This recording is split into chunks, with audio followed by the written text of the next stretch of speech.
सानिया थी। कौन थी वो? मैं 8 महीने की प्रेग्नेंट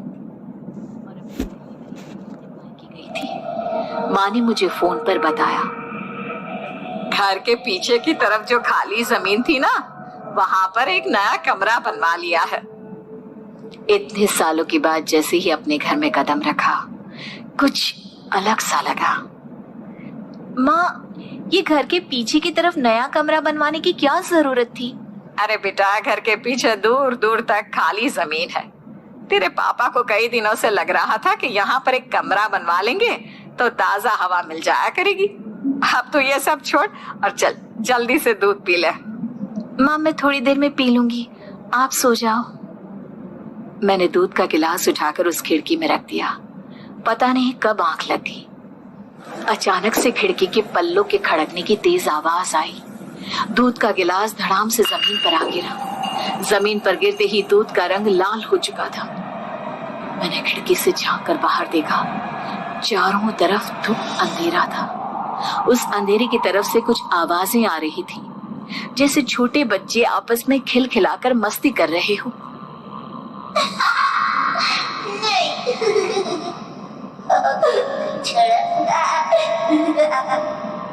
इतनी रात को इतने घनघोर अंधेरे में बच्चों की आवाज कैसे आ रही है?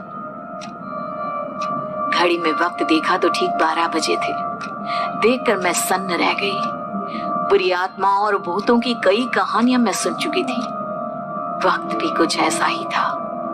ऊपर से मैं प्रेग्नेंट। सुना था कि ऐसे वक्त में अक्सर बुरी आत्माएं औरतों का पीछा करती हैं। तो क्या मेरे पीछे भी? पसीने से तरबतर बड़ी मुश्किल से, जैसे कांपते हाथों से मैंने उस खिड़की को बंद किया। जल्दी से जल्दी उस कमरे से बाहर निकलकर माँ के पास जाने के बारे में सोचा, लेकिन जैसे ही दरवाजे की तरफ पलटी, लगा कोई साया हवा की स्पीड से दरवाजे के सामने से गुजर गया। मेरे गले में अटक कर रह गई। मैं जोर से चीख कर माँ को बुलाना चाहती थी, लेकिन वो आवाज खुद मेरे कानों तक नहीं पहुंच पा रही थी। तो माँ तक कैसे पहुंचती? खिड़की के पल्ले एक बार फिर तेज हवा के झोंके से धड़ाम करके खुल गया और पूरी ताकत से मैं चीख पड़ी। जानती थी मेरी चीख की आवाज सुनकर कुछ ही सेकंड में माँ वहां पहुंच जाएगी, लेकिन ऐसा कुछ हुआ ही नहीं। मेरा कलेजा डर के मारे फटा जा रहा था। आखिर माँ ने मेरी आवाज क्यों नहीं सुनी? इतनी गहरी नींद में तो माँ कभी नहीं सोती। ठीक पीछे खुली हुई वो खिड़की। मुझ में इतनी ताकत नहीं बची थी कि मैं पलटकर उस तरफ देख भी सकूं। हवा का एक सनसनाता हुआ झोंका उसी वक्त मेरे कानों से आकर टकराया। लगा जैसे किसी ने दबी हुई आवाज में धीरे से मुझसे कहा, चली जाओ यहाँ से। मैंने दोनों हाथ अपने कानों पर रख लिए और एक बार फिर ताकत लगाकर जोर से चीखने की कोशिश की।